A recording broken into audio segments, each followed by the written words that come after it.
compete, and the means of microeconomic analysis with which to arrive at those principles. More particularly, he sought to understand how one company achieves an advantage over others. Henderson represents the first of the breed that will drive this history, the intellectual as corporate warrior, firebrand, entrepreneur, maverick, and impresario. He wanted to use the concepts he dug from the messy back and forth of competition to change the world of business, beginning with his clients' behavior and performance. In this, his aspirations were utterly representative of the strategy revolution as a whole. Its course features a rowdy parade of ideas and analytical techniques jostling each other down the historical road, the ones further back often sneering at those in the van, but all clamoring for the attention and money of corporations. In other words, and maybe this helps ward off the dread specter of intellectualism, these were almost always ideas sharp with a purpose, namely to resolve a problem bedeviling a company.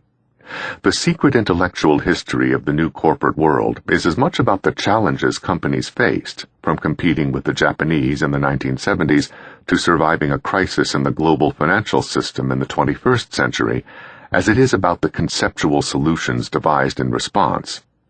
Our story is, in that sense, an account of how the economy and the world we live in today have become what they are. Stock markets rise, fall, rise again, then come crashing down, as they have done recently.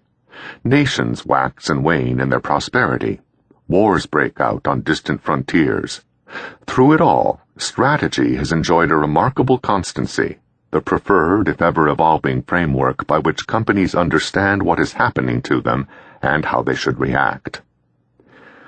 To say that 50 years ago, before Henderson, there was no such thing as corporate strategy is to invite incredulity. "What do you mean?" goes up the cry. "Haven't well-run companies and their leaders always had strategies?